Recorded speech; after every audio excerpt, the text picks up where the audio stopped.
नमः संस्कृता मित्राणि। तो मित्रों, आज हम तिलका मांझी भागलपुर विश्वविद्यालय के स्नातक द्वितीय वर्ष संस्कृत प्रतिष्ठा का विषय जिनका भी है उनके लिए हम प्रश्न पत्र चतुर्थ लेकर के आए हुए हैं, जो कि 2022 की परीक्षा में पूछी गई है। दूसरे शब्दों में हम कहें तो TMBU BA part 2 Sanskrit honours paper 4 examination 2022, इसमें जो प्रश्न पूछे गए हैं हम उसी का ओरिजिनल पेपर लेकर के आप सभी के समक्ष उपस्थित हुए हैं।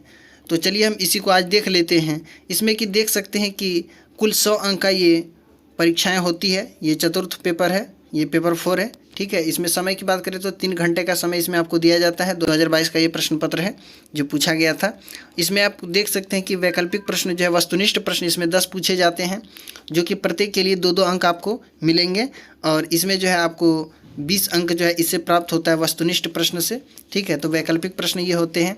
इसमें देख सकते हैं कि पहला प्रश्न है, अधोलिखित प्रश्नों के दिए गए 4 विकल्पों में से सही उत्तर का चयन करें। तो इसमें आपको सही विकल्प का चयन करना है। तो इसमें आप देख सकते हैं कि प्रश्न संख्या क है। प्रश्न संख्या क में देख सकते हैं कि जो प्रश्न पूछा गया है वो है दस कुमार चरित्र के रचयिता कौन है। तो दस कुमार चरितम के रचयिता कौन है आप सभी को पता ही होगा। इसमें पहला ऑप्शन दिया गया है बाणभट्ट, दूसरा है सुबंधु, तीसरा है त्रिविक्रम भट्ट है और चौथा है दंडी। तो ये इसका जो है उत्तर आप सभी को पता ही होगा कि इसके जो रचयिता हैं वो महाकवि दंडी जी हैं। महाकवि दंडी जी है जो कि दस कुमार चरितम के रचयिता हैं, जो कि आपको दस कुमार चरितम के पूर्व पीठिका पंचम उच्छ्वास आपके सिलेबस में है। तो ख नंबर प्रश्न इसमें है कि दस कुमार चरितम पूर्व पीठिका में, दस कुमार चरितम पूर्व पीठिका में कितने उच्छ्वास हैं।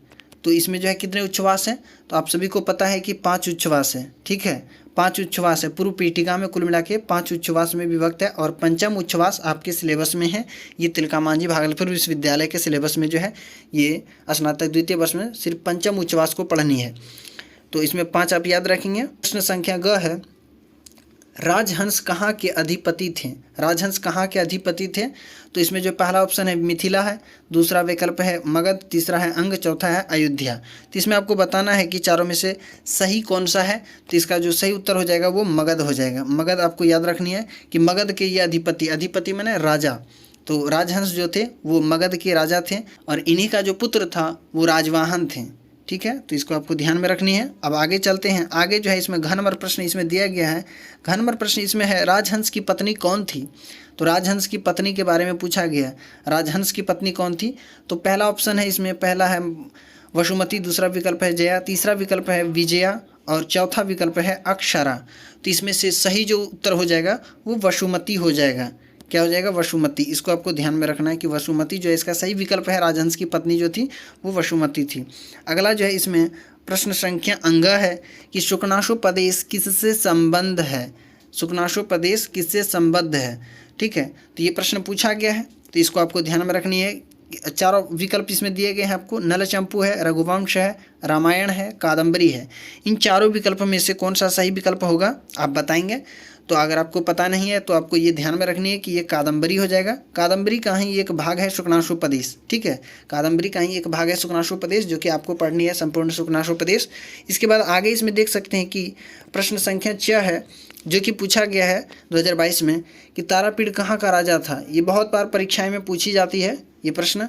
तो तारापीड़ कहाँ का राजा था। तो तारापीड़ जो थे ये कहाँ के राजा थे। इसमें विकल्प दिया गया है काशी है, मथुरा है, उज्जैनी है, अगरतला है। तो इसमें आपको बताना है कि कौन सा होगा। तो आप सभी को पता ही होगा कि उज्जैनी जो है ये उज्जैनी के राजा थे। तारापीड़ जो है उज्जैनी के राजा थे और इसी का जो पुत्र था तारापीड़ का वो चंद्रापीड़ था, जो कि शुकनाशोपदेश के नायक हैं, ठीक है। इसको आपको ध्यान में रखनी है। आगे चलते देख सकते हैं कि प्रश्न आ गया चंद्रापीड़ का।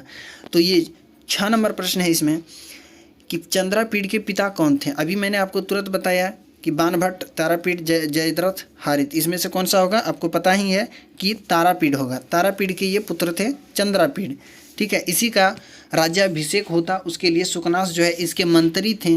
तारापीड़ के जो मंत्री थे वो सुकनास, उन्होंने ही चंद्रापीड़ को उपदेश देते हैं, गुरु उपदेश देते हैं, तब उसका राज्याभिषेक कराते हैं।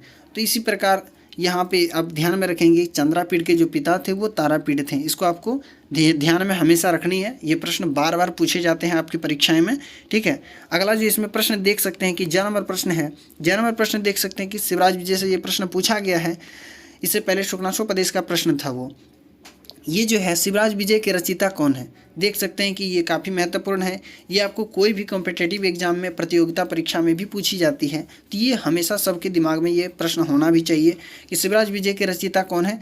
तो पहला विकल्प है पंडित अंबिकादत्त व्यास है, दूसरा है शुभंदु है, तीसरा है भास, चौथा है विकल्प दंडी। तो इन चारों विकल्प में से कौन सा विकल्प होगा? आप सभी को पता ही है कि पंडित अंबिकादत्त व्यास जी ने शिवराज विजय की रचना की है। तो पंडित अंबिकादत्त व्यास जी, इनको आपको याद रखनी है। इसके बाद आगे इसी में हम लोग देख लेते हैं। आगे जो है इसमें झ नंबर प्रश्न दिया गया है। झ नंबर प्रश्न इसमें है कि संस्कृत वाङ्मय का प्रथम ऐतिहासिक उपन्यास कौन सा है? कि संस्कृत वाङ्मय का प्रथम ऐतिहासिक उपन्यास कौन सा है? तो आपको पता ही होना चाहिए कि प्रथम ऐतिहासिक उपन्यास कौन सा है। तो कथा मुक्तावली है पहला विकल्प, दूसरा विकल्प है क्षत्रिय रमणी, तीसरा विकल्प है महाभारत संग्राम, चौथा विकल्प है शिवराज विजय। तो आपको पता ही होगा कि आपके जो सिलेबस में है, पाठ्यक्रम में है, वो शिवराज विजय पढ़नी है। तो शिवराज विजय जो हो जाएगा, इसका सही विकल्प हो जाएगा। प्रथम ऐतिहासिक उपन्यास आपको याद रखना है कि शिवराज विजय है। प्रथम ऐतिहासिक उपन्यास जो है वो शिवराज विजय है संस्कृत वाङ्मय का। तो आपको ये हमेशा ध्यान में रखनी है, ये प्रश्न बार बार पूछे जाते हैं। अब आगे देख लेते हैं। आगे इसमें दिया गया है पंडित अंबिकादत्त व्यास के पिता कौन थे? देखिए, पंडित अंबिकादत्त व्यास जी जो कि शिवराज विजय के रचयिता हैं, इनके पिताजी के बारे में पूछ दिया कि कौन है। तो ये भी आपको हमेशा ध्यान में रखनी है कि इनके पिताजी कौन है। तो विकल्प देख सकते हैं कि हरिदत्त दिया गया है, शिवदत्त है, दुर्गादत्त है, कालीदत्त है। तो इसमें से पता ही नहीं चल रहा है कि कौन सा है। तो आप पढ़े रहेंगे तो आपको तुरंत पता चल जाएगा कि कौन सा विकल्प होगा सही। तो आपको पता नहीं हो तो बता दें कि दुर्गादत्त जो है ये पंडित अंबिकादत्त व्यास जी के पिता हैं। तो ऐसे भी प्रश्न पूछे जाते हैं कि जो भी लेखक है उसके पिता के बारे में और उसके जगह के बारे में आपको याद रखनी है, उसके जन्म स्थान और जन्म कब हुआ था, वो सारी चीज़ें भी आपको ध्यान में रखनी है। परीक्षा में कहीं से भी प्रश्न पूछे जा सकती है। अब चलिए, ये वैकल्पिक प्रश्न था, वस्तुनिष्ठ प्रश्न, उसको देख लिया। अब हम आगे चलिए देखते हैं कि किस प्रकार से और प्रश्न पूछे जाते हैं। तो ये चतुर्थ पत्र देख रहे हैं हम लोग, पेपर 4। तो इसमें देख सकते हैं कि अधोलिखित गद्य खंड का हिंदी में अनुवाद करें, जिसमें कि आपको 8 अंक मिलने वाले हैं। इसमें विकल्प भी आपको मिलेंगे। तो ये जो पहला ये प्रश्न दिया गया है यहाँ पे, तो ये इसमें जो है आपको 8 अंक मिलेंगे। आप हिंदी में अनुवाद करते हैं तो इस गद्य का। तो ये प्रश्न कहाँ से पूछा गया? तो ये दस कुमार चरितम से है। ठीक है, तो दस कुमार चरितम का पंचम उच्छ्वास आपके सिलेबस में है, दस कुमार चरितम का पंचम उच्छ्वास, और उसी का ये प्रथम गद्यांश है। उसका जो प्रथम गद्यांश है 2019 में, 2015 में और 2022 तीनों में ये पूछा गया प्रश्न है। ठीक है, तो देख सकते हैं कि अथ मीन केतन सेना नायकेन मलयगिरी महेरुह निरंतरावासी भुजंगम अवशिष्टेनेव सूक्ष्मतरेण धृतहरिचंदन परिमलरेणेव मंदगतिना दक्षिणा नीलेन वियोगी हृदयस्थम अनमथ अनलम उज्ज्वलयन सहकार किशलयम करंदाश्वादन रक्तकंठानां मधुकर कलकंठानां काकली कलकलेन दिक्चक्रम वाचालेन। ये गद्यांश जो दिया गया है ये दस कुमार चरितम का जो है पंचम उच्छ्वास का ये प्रथम गद्यांश है। ठीक है, तो ये प्रश्न जो है पूछे जाते हैं अक्सर, ये वाला गद्यांश अक्सर पूछे जाते हैं। तो इसको आपको देख के जाना है परीक्षा में। ये है अथवा में भी करके दिया गया, अगर वो आप नहीं जान रहे हैं तो अथवा में करके आपको दिया गया है यहाँ पे कि तस्मिन अतिरमणीय काले अवंती सुंदरी नाम मानसार नंदिनी प्रियव्यस्या बालचंद्रिकया सह नगरोपांतर रम्योद्याने विहारोत्कंठया पौरसुंदरी समवाय समन्विता कस्यचित् च्यूतपोतकस्य छाया शीतले सैकत्तले गंधकुसुम हरिद्राक्षत चीनांबरादिनाना विधेन परिमल द्रव्य निकरेण मनोभवम अर्चयंती रेमे। ये वाला दिया गया है अथवा में करके आप इसको भी बना सकते हैं। अगर वे भी नहीं जान रहे हैं तो आपको और भी विकल्प में मिलता है कि सा मूर्तिमतीव लक्ष्मीर मालवेश कन्यका श्वेन एव आराध्यमानं संकल्पित वर प्रदानाय आविर्भूतं मूर्तिमन्तं मनमथमिव तमालोक्य मंदमारुतांदोलिता लतैव मदनावेशवती चकंपी। ये वाला भी गद्यांश दिया गया है। अगर आप इन तीनों में से कोई भी एक गद्य का आप हिंदी अनुवाद कर देते हैं तो आपको 8 अंक इसमें आपको आसानी से मिल जाएंगे। ये दस कुमार चरितम का ये है। तो इसमें जी ये दूसरा जो देख सकते हैं आप, दूसरा जो दिया गया दस कुमार चरितम का पंचम उच्छ्वास का, ये दूसरा गद्यांश है, और ये जो देख सकते हैं ये छठा गद्यांश है। इसके बाद आगे इसमें देख सकते हैं कि तीसरा प्रश्न दिया गया है। तीसरा प्रश्न इसमें है कि इसमें आपको 10 अंक मिलेंगे, जो कि दस कुमार चरितम का ही ये है। तो दस कुमार चरितम का इसमें क्या करा, अधोलिखित गद्यांश का संस्कृत में व्याख्या आपको करनी है। तो इसमें देख सकते हैं कि ललना जन्म सृजिता विधात्रा नूनम ऐसा गुणाक्षर न्यायेन निर्मिता न चेदब्ज। तो ये वाला जो दिया गया है इसका आपको संस्कृत में व्याख्या करनी है इस गद्यांश का। अथवा अगर वो नहीं जान रहे हैं तो आपको अथवा में करके दिया गया है। तो अथवा में आप देख सकते हैं दिया गया है, सा मनसिद्धम चिंतयत अनन्य साधारण सौंदर्य नायनेन कस्याम पुरी भाग्यवतीनां तरुणीनां लोचनोत्सव क्रियते पुत्ररत्नेनामुना पुरंध्रिणीनां पुत्रवतीनां सा मंतिनीनां का नाम श्रीमंत मौक्तिकी क्रियते काश्य देवी की मात्र गमन कारणमस्य। तो ये वाला दिया गया है, इसका इस गद्यांश का भी आप कर सकते हैं। अथवा आपको एक और दिया गया है कि ततु बाल चंद्रिका तयोर अंतरंग वृत्तिम, ये वाला दिया गया है। तो इन तीनों गद्यांश में से किसी एक गद्यांश का आप संस्कृत व्याख्या करते हैं, आपको 10 अंक मिल जाएंगे। ये जो आप गद्यांश देख पा रहे हैं ललना जन्म विधात्रा वाला, तो इसमें जो है आपका ये 7वां गद्यांश है। दस कुमार चरितम के पंचम उच्छ्वास का ये 7वां गद्यांश है। और ये जो है इसके नीचे जो दिया गया है ये 9वां गद्यांश है पंचम उच्छ्वास का। 2017 और 22 में ये प्रश्न पूछा गया है। और इससे जो पहले जो था ये वाला, ये गद्यांश 2015 में, 2017, 2019 और 2022 में पूछा गया है। इसके बाद ये जो ततो बाल चंद्रिका, ये वाला जो है पंचम उच्छ्वास का 10वां गद्यांश है। ये 2014 और 2022 में ये प्रश्न पूछा गया है।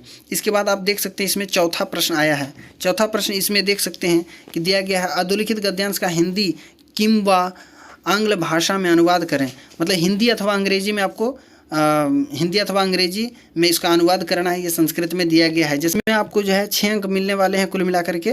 तो जैसा कि आप देख सकते हैं कि तात चंद्रा पीड़ विदित वेदितव्यस्य अधीत सर्वशास्त्रस्येति नाल्पम उपदेष्टव्यम अस्ति केवलं च निसर्गत एव भानुभेद्यम रत्नालोकोच्छेद्यम प्रदीप प्रभापनेयम अति गहनम तमो यौवन प्रभवम।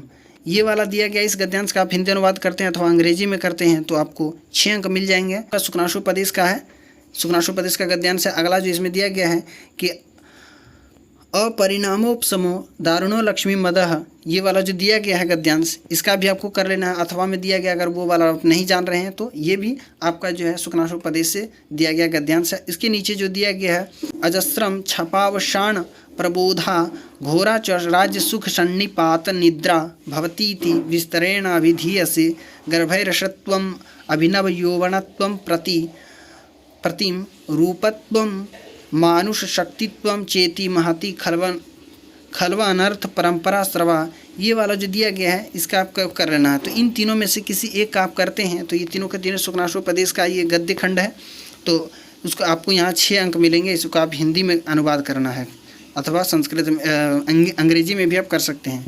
इसके बाद आगे आप देख सकते हैं इसमें दिया गया है कि अधोलिखित गद्यांश की संस्कृत में व्याख्या करें। संस्कृत में व्याख्या करते हैं, इसमें आपको 7 अंक मिल जाएंगे। तो देख सकते हैं कि नश्यति च दिंग मोह इवोन मार्ग प्रवर्तक पुरुषम अत्याशंगो विषयेषु भवादृशा एव भवन्ति भजनान्योपदेशानाम अपगत मले ही मनसि स्फटिकमणि। ये वाला जो दिया गया है इस गद्य का आप संस्कृत में व्याख्या करते हैं। ये वाला भी आपका सुकनाशोपदेश से दिया गया, तो इसमें संस्कृत व्याख्या आप करते हैं तो इसमें 7 अंक मिलेंगे आपको। अथवा आप कर सकते हैं गुरु वचनम मलमपि सलिलम इव महद उपजनयति श्रवण स्थितम शूलम भव्यस्य इतरस्य तु करेण इव शंखाभरणम आनन शोभा समुदयम अधिकतरम उपजनयति। इसका आप करते हैं, दोनों में से किसी का करें अथवा एक और आपको दिया गया है तो इन तीनों में से किसी एक का आप संस्कृत में व्याख्या करते हैं। सुकनाशोपदेश का आपको 7 अंक इसमें आपको मिल जाएंगे। आगे अब देख लेते हैं इसमें जो है छठा प्रश्न दिया गया है। छठा प्रश्न इसमें है कि अधोलिखित गद्यांश का हिंदी अथवा अंग्रेजी में जो है अनुवाद करना है। ठीक है, हिंदी अथवा अंग्रेजी में अनुवाद करना है। तो देख सकते हैं कि ये शिवराज विजय का यहाँ से प्रारंभ हो जाता है। ये शिवराज विजय का है। तो शिवराज विजय का जो है आपको प्रथम विराम प्रथम निश्वास पढ़ना है। ठीक है, प्रथम विराम का प्रथम निश्वास ही पढ़ना है। तो आपको तो जैसा कि आप देख सकते हैं, अहो चिररात्र सुप्तो अहम स्वप्न जाल परतंत्रणेव महान पुण्यमय समयों अतिवाहित संध्योपासन समयो अयम अस्मद गुरुचरणानाम तत्सपदी अवचिनोमि कुसुमानी इति। ये वाला जो दिया गया है पैराग्राफ, ये गद्यांश जो दिया गया है, इसका आप हिंदी अनुवाद करते हैं, आपको इसमें 6 अंक मिलेंगे। अथवा में करके आपको यहाँ भी दिया गया है कि कदली दल कुंजायितस्य एतत् कुटीरस्य समान्तात् पुष्पवाटिका पूर्वतः परम पवित्र पानीयम परसहस्र पुंडरीक पटल परिलक्षितम। ये वाला जो दिया गया है तो गद्यांश दिया गया है इसका, अथवा आपको एक नीचे भी दिया गया है कि दक्षिणतश्चेको निर्झर झरझर ध्वनित दिगंतर फल पटला। ये वाला जो दिया गया है, ये तीनों गद्यांश में से किसी एक आप हिंदी में अनुवाद अथवा अंग्रेजी में अनुवाद करते हैं तो आपको 6 अंक मिलेंगे। ये शिवराज विजय का है। ये जो पहला गद्यांश आप देख पा रहे होंगे, ये शिवराज विजय का जो है, ये प्रथम निश्वास का है और ये 2014, 2018, 2020 और 2022 में पूछा गया। ये अपने आप में बहुत ही महत्वपूर्ण ये गद्यांश है, इसको आपको ध्यान में रखना है। इसी के क्रम में हम आगे देख लेते हैं। आगे जो इसमें दिया गया है, आगे आप देख सकते हैं कि अधोलिखित गद्यांश की संस्कृत में व्याख्या करें, जिसमें कि आपको 7 अंक मिलने वाले हैं। ठीक है, 7 अंक मिलेंगे। संस्कृत व्याख्या करेंगे तो आप अलम भो अलम मयेव पूर्वम अवचिंत्यानि कुसुमानि त्वं तु चिरम। ये वाला जो दिया गया है गद्यांश, इसका अथवा आपको नीचे में अथवा में भी करके दिया गया है कि तस्मिन् पर्वते आसीदेको महान कंदरः तस्मिन्नेव महामुनिरेक समाधो तिष्ठति स्म कदा समाधिम अंगीकृतवान् इति कोऽपि न वेत्ति ग्रामीण ग्रामा समागत्य मध्ये मध्ये तम पूजयन्ति प्रणवन्ति स्तुवन्ति च। ये वाला दिया गया गद्यांश। तो इन दोनों में से आप किसी एक का जो संस्कृत में व्याख्या करते हैं तो आपको जो है इसमें 7 अंक मिलने वाले हैं। ये शिवराज विजय का है, तो इसको भी आपको ध्यान में रखनी है। बाकी बात और आगे हम ये जो ऊपर वाला देख सकते हैं कि अलम भो अलम, ये 2015, 2019 और 2022 में पूछा गया। और नीचे जो दिया गया तस्मिन पर्वते आसी देखो, ये 2014 में, 2015 में, 2017 में, 2020 में, 2022 में पूछा गया है। तो इतना महत्वपूर्ण ये अपने आप में ये गद्यांश है। अब आगे जो इसमें 8वां प्रश्न दिया गया, 8वां प्रश्न है अधोलिखित प्रश्नों के उत्तर दें। ये आलोचनात्मक प्रश्न यहाँ से प्रारंभ हो जाता है। तो 10 कुमार चरितम का आप आलोचनात्मक प्रश्न एक हल करते हैं, उसमें आपको 14 अंक मिलते हैं। और इसके बाद आप सुकनाशोपदेश का करते हैं हल, तो आपको 11 अंक मिलते हैं। इसके बाद आप शिवराज विजय का अगर आलोचनात्मक प्रश्न बनाते हैं उसमें 11 अंक मिलेंगे। कुल मिला के 36 अंक जो है आपको आलोचनात्मक प्रश्न से मिलते हैं। तो क नंबर प्रश्न इसमें देख सकते हैं कि दिया गया है 10 कुमार चरितम के आधार पर राजवाहन का चरित्र चित्रण करें, अथवा में करके दिया गया है आपको कि 10 कुमार चरित्र के पंचम उच्छ्वास का सारांश लिखें। इन दोनों में से किसी एक प्रश्न को आप बनाते हैं तो उसमें आपको 14 अंक मिलते हैं। ये 10 कुमार चरितम का है। तो इसको आपको हिंदी में ही लिखना होता है, बीच बीच में आपको संस्कृत की कुछ पंक्ति को देना होता है, महत्वपूर्ण पंक्ति को, जो कि आपके उत्तर को थोड़ा जो है अच्छी तरीके से अच्छे बनाते हैं। और अब आगे इसमें देख सकते हैं कि ख नंबर इसमें दिया गया है। ख नंबर प्रश्न इसमें है कि सुकनाशोपदेश के आधार पर गुरु उपदेश की महत्ता बतलावें, अथवा करके दिया गया है। अगर वो आप प्रश्न नहीं जानते हैं तो नीचे में भी एक अथवा में देता है आपको कि गद्यकार के रूप में बाणभट्ट का मूल्यांकन करें। तो दोनों में से किसी एक को आपको बनाना है, तो जिसमें कि आपको जो है 11 अंक मिलेंगे। इसके बाद आखिरी इसमें जो प्रश्न दिया गया है, ये जो है शिवराज विजय से लिया गया प्रश्न है। योगीराज का चरित्र चित्रण करें, अथवा अगर वो आप नहीं जान रहे तो पंडित अंबिकादत्त व्यास के व्यक्तित्व एवं कृतित्व पर प्रकाश डालें। ये प्रश्न पूछा गया था 2022 में। तो आप सभी के समक्ष में मैंने लेके आया था कि 2022 में जो भी परीक्षाएं हुई थी, BA पार्ट 2 का संस्कृत ऑनर्स का ये पेपर 4 है। ठीक है, सेमेस्टर 4 है। तो ये ओरिजिनल पेपर है और आप इसको हल करेंगे, बैठ के अच्छी तरीके से इसको तैयार करेंगे। ये प्रीवियस ईयर से ही, यानी पिछले प्रश्न पत्र से ही परीक्षा में सवाल आते हैं और अच्छी तरीके से आप इसको तैयार करके जाएंगे। और भी हम प्रश्न पत्र लेकर के आप लोगों के लिए आते रहेंगे। जो भी इसमें कहीं भी कोई समस्या हुई हो, आप हमें कमेंट बॉक्स के माध्यम से बेझिझक पूछ सकते हैं। अगला किस टॉपिक पे आपको वीडियो चाहिए वो भी हमें कमेंट बॉक्स में बता देंगे, हम उस पर वीडियो लाने का प्रयास करेंगे। और जितना हो सके वीडियो में अच्छी तरीके से वीडियो बनाने की कोशिश करता हूँ आप लोगों के लिए। तो आप लोग लाइक सब्सक्राइब जरूर करेंगे, चैनल पे नए हैं सब्सक्राइब जरूर कर लेंगे। वीडियो पसंद आई हो तो आप लाइक ज़रूर करेंगे। और आप अभी तक हमें इंस्टाग्राम पे फॉलो नहीं किए तो इंस्टाग्राम से हमें जुड़ सकते हैं, वहाँ भी हमसे बात कर सकते हैं आप। तो इंस्टाग्राम से आप जुड़ जाएं, जो कि इंस्टाग्राम का ये मेरा आईडी आपको स्क्रीन पे देख पा रहे होंगे। और इस वीडियो में इतना ही, मिलते हैं इससे बेहतरीन वीडियो के साथ अगले वीडियो में। तब तक के लिए नमः संस्कृत है, धन्यवाद।